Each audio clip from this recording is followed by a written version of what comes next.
আসসালামু আলাইকুম, স্বাগতম সবাইকে এক্সপ্লোর বাই তাজবির ইউটিউব চ্যানেলে। আজকে আবারও হাজির হয়ে গেলাম নতুন একটি চাকরির নিয়োগ বিজ্ঞপ্তি নিয়ে। গণপ্রজাতন্ত্রী বাংলাদেশ সরকার নৌ পরিবহন মন্ত্রণালয় পায়রা বন্দর কর্তৃপক্ষ একটি চাকরির নিয়োগ বিজ্ঞপ্তি প্রকাশ করেছে। নিয়োগটি প্রকাশ পেয়েছে 4 জুন 2025 তারিখে এবং উক্ত নিয়োগে আবেদন শুরু হয়েছে 25 জুন 2025 তারিখ থেকে এবং উক্ত নিয়োগে আবেদন চলমান থাকবে হচ্ছে 15 জুলাই 2025 ইংরেজি তারিখ পর্যন্ত। তো চলুন কথা না বাড়িয়ে আমরা জেনে নিই কি পদে হচ্ছে আবেদন করা যাবে, পদের সংখ্যা কত, বয়স সীমা এবং শিক্ষাগত যোগ্যতা ও অন্যান্য অভিজ্ঞতার রিকোয়ারমেন্ট কি।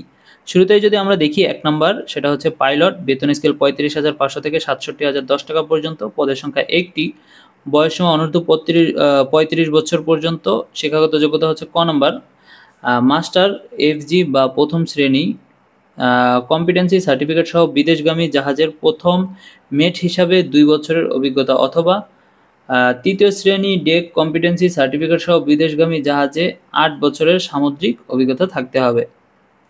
2 নম্বর হচ্ছে সহকারী পরিচালক স্টেট। বেতন স্কেল হচ্ছে 22,000 থেকে 53,060 টাকা পর্যন্ত। পদের সংখ্যা একটি।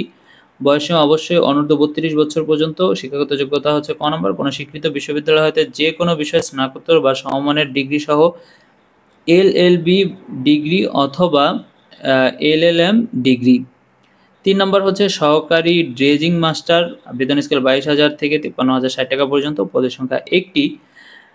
বয়সসীমা অনূর্ধ্ব 33 বছর পর্যন্ত। শিক্ষাগত যোগ্যতা ক নম্বর, তৃতীয় শ্রেণীর DTP departmental of transport certificate অথবা তৃতীয় শ্রেণীর ডেক কম্পিটেন্সি সার্টিফিকেট এবং বিদেশগামী জাহাজের সেকেন্ড হ্যান্ড অফিসার হিসেবে 2 বছরের বাস্তব অভিজ্ঞতা সম্পন্ন হতে হবে।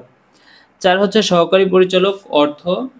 বেতন স্কেল 22,000 থেকে 53,060 টাকা পর্যন্ত। পদের সংখ্যা একটি। বয়সসীমা অনূর্ধ্ব 32 বছর পর্যন্ত। শিক্ষাগত যোগ্যতা ক নম্বর হচ্ছে কোনো স্বীকৃত বিশ্ববিদ্যালয় হইতে হিসাব বিজ্ঞান, ফাইন্যান্স, মার্কেটিং, ব্যবস্থাপনা বা অর্থনীতিতে প্রথম শ্রেণী বা সমমানের সিজিপিএ সহ স্নাতকোত্তর সমমানের ডিগ্রি অথবা দ্বিতীয় শ্রেণী বা সমমানের সিজিপিএ সহ স্নাতক সম্মান বা সমমানের ডিগ্রি এবং অন্য দ্বিতীয় শ্রেণী বা সমমানের সিজিপিএ সহ স্নাতকোত্তর বা সমমানের ডিগ্রি অথবা খ নম্বর হচ্ছে কোনো স্বীকৃত বিশ্ববিদ্যালয় হতে অ্যাকাউন্টিং, ফিন্যান্স বিষয়ে মেজর সহ MBA, masters in business administration degree, তবে চার্টার্ড অ্যাকাউন্ট্যান্ট সিএ বা কস্ট ম্যানেজমেন্ট অ্যাকাউন্ট্যান্ট সিএমএ সার্টিফিকেটধারী প্রার্থীগণকে অগ্রাধিকার প্রদান করা হবে। আচ্ছা, 5 নম্বর হচ্ছে উপসহকারী প্রকৌশলী সিভিল। বেতন স্কেল 16,000 থেকে 38,640 পর্যন্ত। পদের সংখ্যা একটি। বয়সসীমা হচ্ছে 32 বছরের মধ্যে হতে হবে। শিক্ষাগত যোগ্যতা হচ্ছে কোনো স্বীকৃত বিশ্ববিদ্যালয় হতে দ্বিতীয় শ্রেণী বা সমমানের সিজিপিএ সহ ডিপ্লোমা ইন সিভিল ইঞ্জিনিয়ারিং। আর 6 নম্বর হচ্ছে উপসহকারী প্রকৌশলী বিদ্যুৎ। টাকা হচ্ছে বা বেতন স্কেল 16,000 থেকে 38,640 পর্যন্ত। পদের সংখ্যা একটি। বয়সসীমা অনূর্ধ্ব 32 বছর পর্যন্ত। শিক্ষাগত যোগ্যতা হচ্ছে কোনো স্বীকৃত বিশ্ববিদ্যালয় হইতে দ্বিতীয় শ্রেণী বা সমমানের সিজিপিএ সহ ডিপ্লোমা ইন ইলেকট্রিক্যাল ইঞ্জিনিয়ারিং। আর 7 নম্বর হচ্ছে উপসহকারী প্রকৌশলী, সেটা হচ্ছে যান্ত্রিক। বেতন স্কেল 16,000 থেকে 38,640 পর্যন্ত। পদের সংখ্যা একটি। বয়সসীমা অনূর্ধ্ব 32 বছর পর্যন্ত। শিক্ষাগত যোগ্যতা হচ্ছে কোনো স্বীকৃত বিশ্ববিদ্যালয় হতে দ্বিতীয় শ্রেণী বা সমমানের সিজিপিএ সহ ডিপ্লোমা ইন মেকানিক্যাল ইঞ্জিনিয়ারিং। 8 নম্বর হচ্ছে অফিস সহকারী কাম কম্পিউটার মুদ্রাক্ষরিক। বেতন স্কেল 9,300 থেকে 22,490 পর্যন্ত। পদের সংখ্যা একটি। বয়সসীমা অনূর্ধ্ব 32 বছর পর্যন্ত। শিক্ষাগত যোগ্যতা ক নম্বর, কোনো স্বীকৃত বোর্ড হইতে এইচএসসি বা সমমানের পরীক্ষা উত্তীর্ণ। খ হচ্ছে কম্পিউটার ও word processing, data entry, typing এর গতি প্রতি মিনিটে বাংলায় 20 ও ইংরেজিতে 20 শব্দ থাকতে হবে। 9 নম্বর হচ্ছে ল্যান্ড সার্ভেয়ার। বেতন স্কেল 9,300 থেকে 22,490 পর্যন্ত। পদের সংখ্যা তিনটি। বয়সসীমা 32 বছর পর্যন্ত। শিক্ষাগত যোগ্যতা হচ্ছে কোনো স্বীকৃত বোর্ড হতে এসএসসি বা সমমানের পরীক্ষা উত্তীর্ণ হতে হবে। খ হচ্ছে কোনো স্বীকৃত ইনস্টিটিউট বা প্রতিষ্ঠান হতে সার্ভে ফাইনাল সার্টিফিকেট অথবা diploma in survey technology degree সম্পন্ন হতে হবে। 10 নম্বর হচ্ছে লস্কর। বেতন স্কেল 8,500 থেকে 20,570 পর্যন্ত। পদের সংখ্যা একটি। বয়সসীমা অনূর্ধ্ব 32 বছর পর্যন্ত। শিক্ষাগত যোগ্যতা কোনো স্বীকৃত বোর্ড হইতে এসএসসি বা সমমানের পরীক্ষায় উত্তীর্ণ হতে হবে।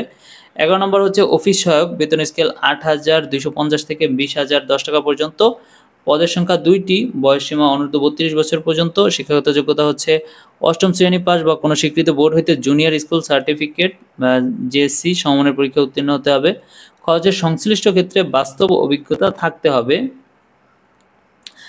12 নম্বর হচ্ছে নিরাপত্তা রক্ষী, বেতন স্কেল 8,250 থেকে 20,010 টাকা পর্যন্ত, পদের সংখ্যা 1টি, শিক্ষাগত বয়সসীমা হচ্ছে অনূর্ধ্ব 32 বছর পর্যন্ত। শিক্ষাগত যোগ্যতা যদি একটু দেখি, অনেক বড় রিকোয়ারমেন্ট, সব থেকে বেশি। ক হচ্ছে কোনো স্বীকৃত বোর্ড হতে দ্বিতীয় শ্রেণী বা সমমানের সিজিপিএ সহ এসএসসি বা সমমানের পরীক্ষা উত্তীর্ণ। খ হচ্ছে প্রার্থীদের অবশ্যই কর্তৃপক্ষ কর্তৃক নির্ধারিত নিম্ন বর্ণিত শারীরিক যোগ্যতা সম্পন্ন হতে হবে। এক হচ্ছে প্রার্থীকে সাহসী ও স্বাভাবিক অঙ্গবিন্যাস সহ সুস্বাস্থ্যের অধিকারী হতে হবে। উচ্চতা কমপক্ষে 5 ফুট 5 ইঞ্চি, বুকের মাপ স্বাভাবিক কমপক্ষে 30 ইঞ্চি, প্রসারণ কমপক্ষে 2 ইঞ্চি। আর 2 হচ্ছে আবেদনকারীকে 400 মিটার দৌড়ে 80 সেকেন্ডের মধ্যে সম্পন্ন করতে হবে এবং অবশ্যই সাঁতার জানতে হবে। 3 হচ্ছে আবেদনকারীর রক্তচাপ স্বাভাবিক হতে হবে। 4 হচ্ছে আবেদনকারীর দৃষ্টিশক্তি কমপক্ষে 6/6 হতে হবে। 5 নম্বর হচ্ছে বর্ণোদ্যতা, কালার ব্লিন্ডনেস গ্রহণযোগ্য নয়। নকনি এবং ফ্ল্যাট ফুট থাকলে অযোগ্য বলে বিবেচিত হবে। দীর্ঘস্থায়ী অথবা সংক্রামক দুরারোগ্য ব্যাধিতে আক্রান্ত হয়ে থাকলে অযোগ্য বলে বিবেচিত হবে। হেপাটাইটিস বি, বি নেগেটিভ, এইচবিএস, এজি নেগেটিভ হতে হবে। 6 হচ্ছে উচ্চতা ও বয়স অনুযায়ী ওজন বাংলাদেশের সামরিক বাহিনীর জন্য অনুসৃত তালিকা অনুযায়ী স্বাভাবিক হতে হবে। অর্থাৎ বিশাল একটা রিকোয়ারমেন্ট দিয়েছে। আমার মনে হয় এখানে যে কয়টা রিকোয়ারমেন্ট দিয়েছে সব থেকে এটা একটু কঠিন। একদম নায়কের মতো একটা বডি ফিটনেস হতে হবে। তো যাই হোক, আমরা যদি একটু নিয়োগের শর্তাবলী দেখি, যে 1 জুন 2025 তারিখে ক্রমিক নং 1 ও 3 এ বর্ণিত সকল প্রার্থীর বয়সসীমা 18 থেকে 32 বছরের মধ্যে হতে হবে এবং ক্রমিক 1 ও 3 নং পদে বর্ণিত প্রার্থীর বয়সসীমা 18 থেকে 35 বছরের মধ্যে হতে হবে। আচ্ছা, তো এই হচ্ছে বিষয়। আর ক্রমিক নং 2 এ বর্ণিত পদে সরকারি, আধা সরকারি, স্বায়ত্তশাসিত বেসরকারি সংস্থার সংশ্লিষ্ট কাজের অভিজ্ঞতা সম্পন্ন প্রার্থীদের ক্ষেত্রে 5 বছরের বয়স পর্যন্ত শিথিলযোগ্য। ক্রমিক নং 6 বর্ণিত পদে বিভাগীয় প্রার্থীর বয়সসীমা সর্বোচ্চ 35 বছর পর্যন্ত। বয়স প্রমাণের ক্ষেত্রে এফিডেভিট গ্রহণযোগ্য না। এসএসসি সনদ, জাতীয় পরিচয়পত্র, জন্ম নিবন্ধন সনদে প্রদত্ত জন্ম তারিখ ভিত্তিতে বয়স প্রমাণিত হবে। অর্থাৎ আপনার এনআইডি না থাকলে কিন্তু এনআইডি না থাকলে এফিডেভিট গ্রহণযোগ্য হবে না। অবশ্যই আপনার এসএসসি সনদ অনুযায়ী বা জাতীয় পরিচয়পত্র অনুযায়ী বয়স গণনা করা হবে। আচ্ছা, 2 নম্বরে যেটা আছে আমি একটু বলে দিই, পুরোটা না পড়ে। সেটা হচ্ছে আপনি যদি সরকারি বা আধা সরকারি বা স্বায়ত্তশাসিত কোনো প্রতিষ্ঠানে চাকরি করে থাকেন, তাহলে আপনি যখন উক্ত নিয়োগে পরীক্ষার সময় মৌখিক পরীক্ষা দিতে যাবেন, তখন হচ্ছে আপনার বর্তমান কর্মরত প্রতিষ্ঠানের অনুমতিপত্র আপনাকে দাখিল করতে হবে। তো এই ছিল হচ্ছে আবেদনের বেসিক বিষয়টা। এখন যদি হচ্ছে আমরা একটু কিভাবে আবেদন করতে পারি, কোন সাইটে আবেদন করতে পারি সেটা দেখি। যে আগ্রহী প্রার্থীগণ http://ppa.teletalk.com.bd ওই ওয়েবসাইটে গিয়ে আবেদনপত্র পূরণ করতে হবে। আর আবেদন কিন্তু চলমান থাকবে 15 জুলাই 2025 তারিখ পর্যন্ত বিকাল 5টা অবধি। আর আবেদন আপনি যখন করবেন সেই সময় থেকে 72 ঘন্টার মধ্যে অবশ্যই আপনাকে আবেদনের ফি জমা দিতে হবে, অন্যথায় আপনার আবেদন কিন্তু বাতিল বলে গণনা করা হবে। আর যারা আবেদন করবেন অবশ্যই 300x300 পিক্সেলের একটা ছবি লাগবে এবং 300x80 পিক্সেলের একটা সিগনেচার লাগবে। আচ্ছা, এরপরে আমরা যদি দেখি যে আবেদনের পদ অনুযায়ী কোন পদের জন্য আসলে কত টাকা ফি জমা প্রদান করতে হবে, সেটা যদি আমরা একটু দেখি। দেখেন এখানে লেখা আছে,